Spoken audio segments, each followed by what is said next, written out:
All right, welcome to the Explainer. Today we're going to talk about something fascinating.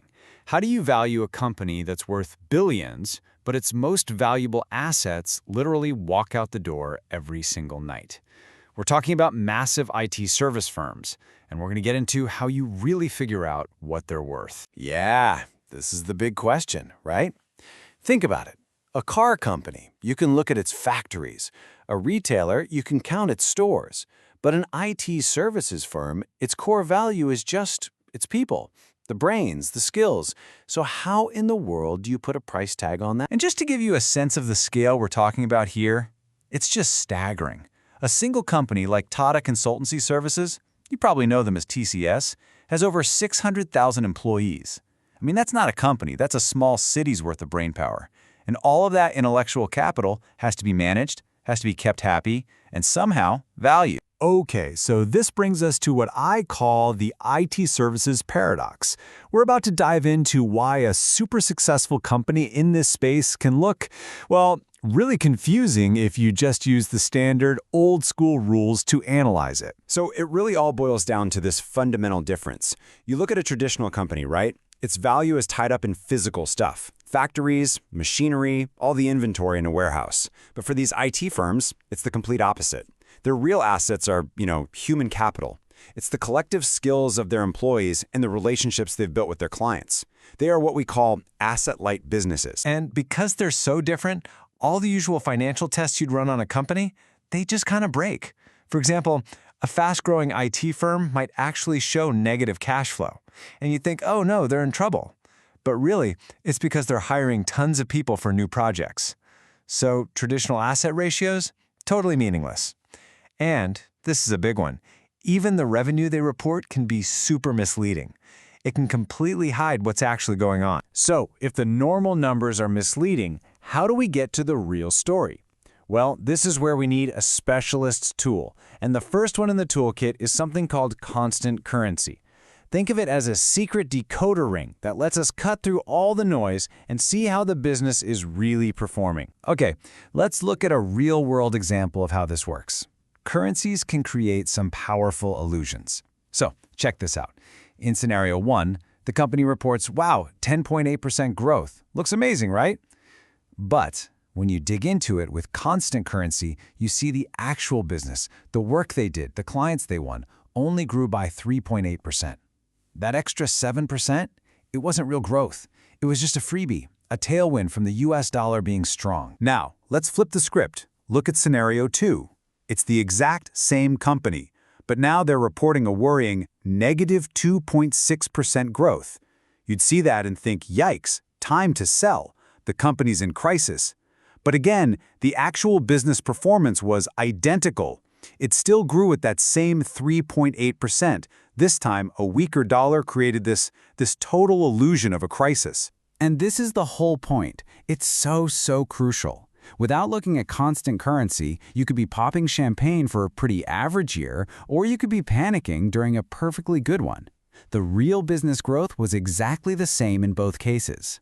And that, right there, is why any professional analyst will always look at the constant currency numbers before anything else. Okay, so now that we know how to see the real growth, let's get back to valuing those assets that, walk out the door.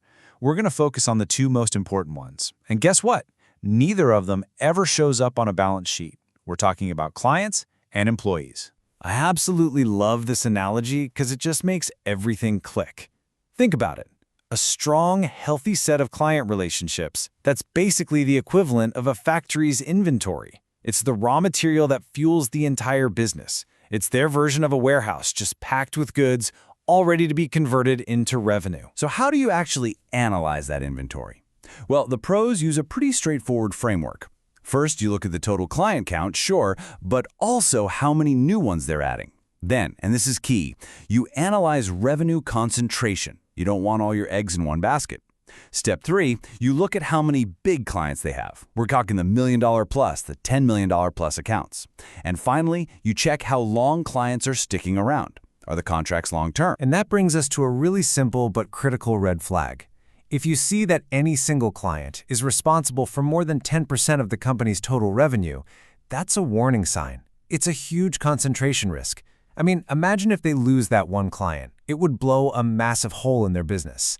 In this game, diversification really is safety. All right, now let's talk about the other side of human capital, the employees themselves. And the number one metric you need to know here is the attrition rate. It's a fancy term for something simple. What percentage of employees leave the company every year? And in this business, let me tell you, lower is always, always better. And when you actually compare the big players, you can see how this becomes a huge competitive advantage. Look at TCS here. They consistently have one of the lowest attrition rates in the entire industry. So what does that mean? Well, it means they spend less money on hiring.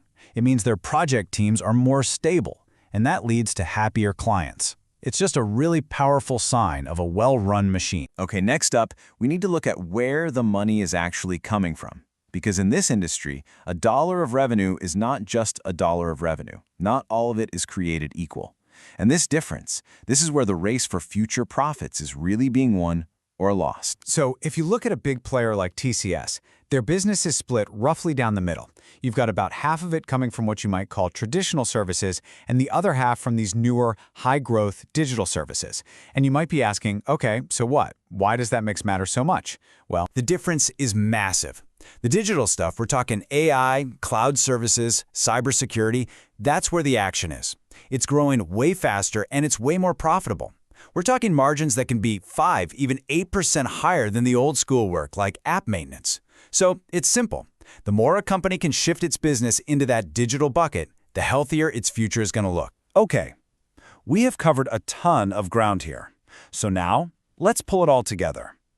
Let's build that specialist's toolkit I mentioned, a professional checklist you can use to analyze any of these tech giants. Here it is, your pro checklist. First up, real growth. Always use constant currency to cut through those illusions we saw earlier. Second, client health.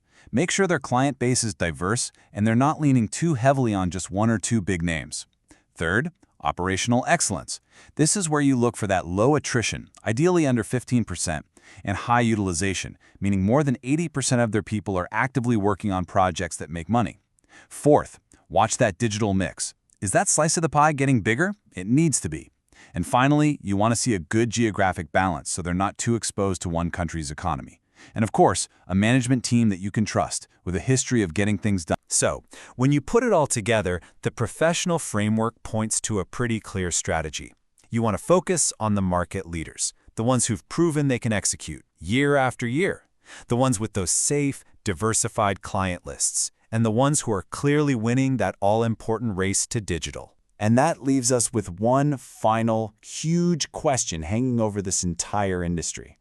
As AI gets better and starts to automate all that routine work, the basic coding and maintenance that's been the bread and butter for these companies for decades, can today's giants transform themselves fast enough to keep their edge? Honestly, the answer to that question is going to define the winners and losers for the next 10 years.